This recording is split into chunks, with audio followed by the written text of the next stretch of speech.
So back in high school, when I met my future wife, we both felt called to be missionaries. And as we went on to college, she went to nursing school and I went to Bible college. We finished and we started looking at different missions agencies. And one missions agency, OMF International, recruited us to come to North Thailand to start a new work among the Northern Thai people. Education had always been there all my life. My dad was a teacher, and he had been a teacher in the Denver public school system for 30-something years. My mom was a teacher before she started staying home with us, so I have aunts and uncles and everybody in our family is teaching. We love teaching, and teaching was a thing for us. My wife and I had just gotten married, and we came and spent 8 months here in Thailand, and it was a time of really learning what Thailand was about. But mostly we were really working on just developing community, connecting with students and finding relationships so that we could share with them about what Jesus was like and what living for him really brought to the table for us as believers in Christ. I honestly did not know much about Thailand. I didn't know if it was a diverse place or if it was all just one ethnic group all speaking one language. There's probably over 60 languages in Thailand. Through my church and through Bible college and learning all those famous stories of missionaries, I kind of had this idea that a missionary was someone who left everything behind and went and started all over again, meaning even learning how to be a different person. And the whole reason to do that was to serve those people, to share the gospel, to bring them to Jesus, and then to gather them together into churches, and then ultimately hand over the leadership of those churches to the local people. We were very good at the first part of being a missionary, learning the culture, learning the language. All of that went really well. But when we started to turn into the time of doing all the evangelism and working with church planning and working with Thai local Christians and trying to partner together, it got a lot more difficult.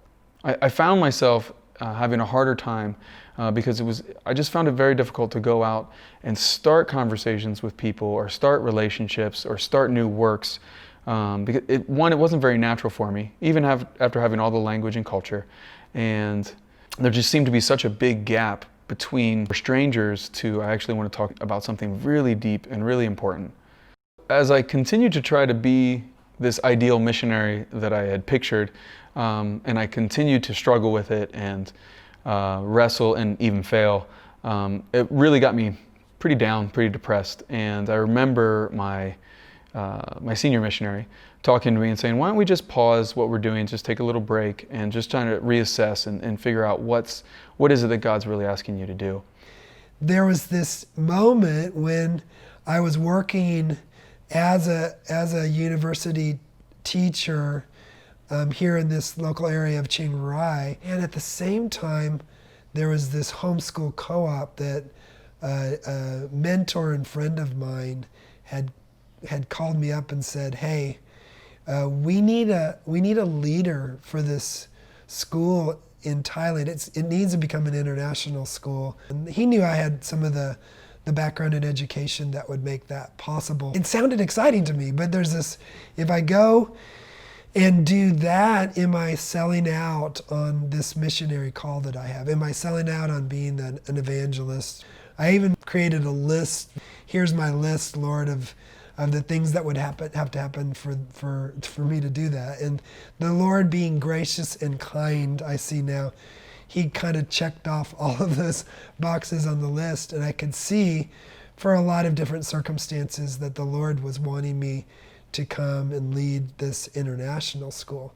In Chiang Rai at the time, there was a bunch of missionary families that had kids that were doing homeschooling, but a lot of families were leaving because their kids were getting older and the homeschooling was getting more difficult, and so the families would leave to go find some other education option.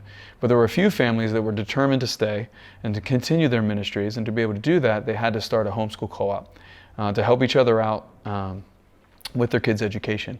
And so I went and had a meeting with one of the parents that was involved, and I left that meeting with 2 science textbooks. I was now a science teacher for 8th and 9th grade, and which was pretty exciting, but also a little daunting as a Bible college graduate, not an educator or not a science major.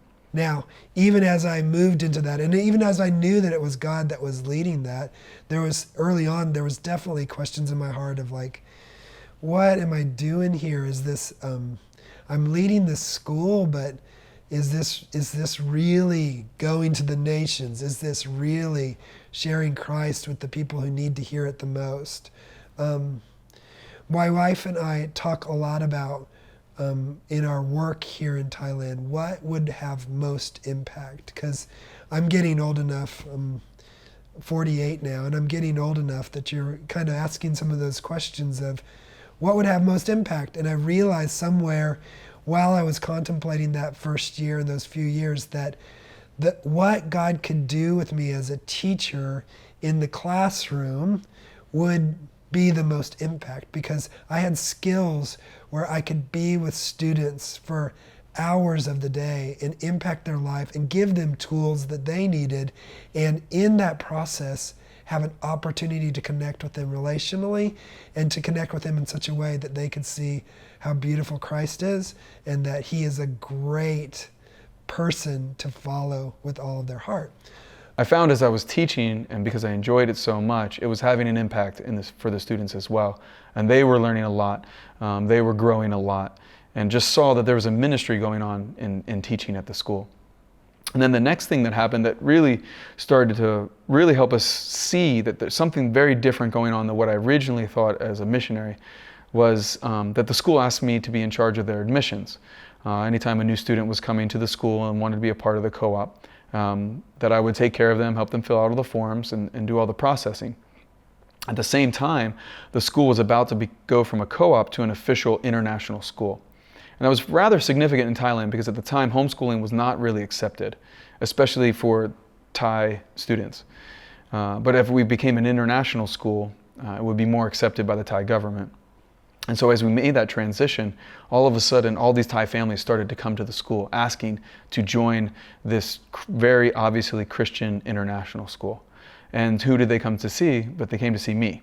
And all of a sudden now, because I had language, because I had culture, I was sitting down with people and explaining to them why their kids would benefit from a Christian education. And it was a complete turnaround from all the years that I experienced before that.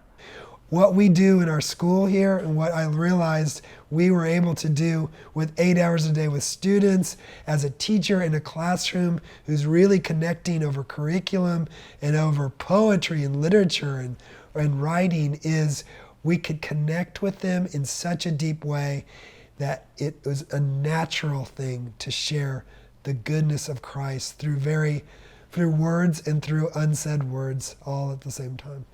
So after teaching at Cricks for a few years and having a ministry at the school with my students and with their parents and with the community, I started to see something else happen because I was still doing some ministry outside the community, or outside the school community, and doing different church plants, working with different church workers.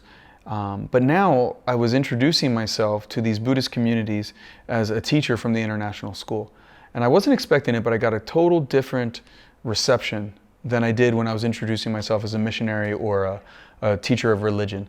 And I realized that it's because I was introducing myself as something that they understood and something that they valued and respected.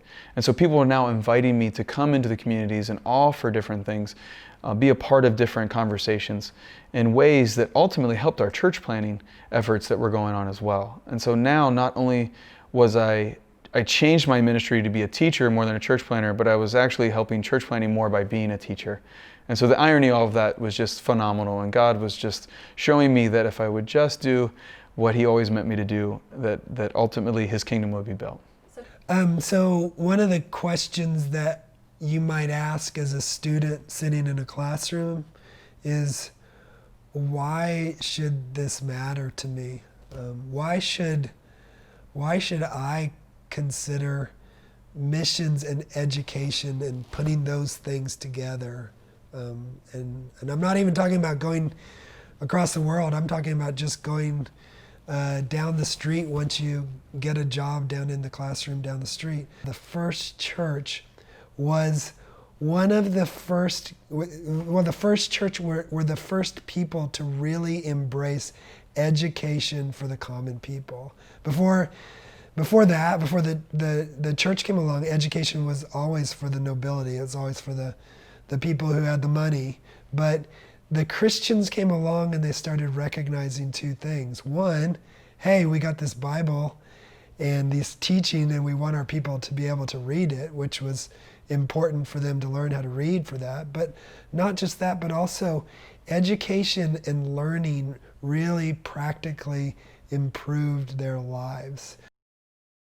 As a student sitting in a classroom today, my challenge for you is to hear the Lord, pray, ask Him about this, but consider, Lord, would you have me take 3 to 5 years of my life, this young, energetic life that I have right now, to take 3 to 5 years of it and go into a missionary context, the nations, or inner city Fort Worth, or some other place, and say yes to the Lord, to what He's calling me to do. Because when Jesus came along, He said, or at the very end of His ministry, Jesus said to this, when He was about to go away, He said, this is what I want you to do. I want you to go and make students of mine.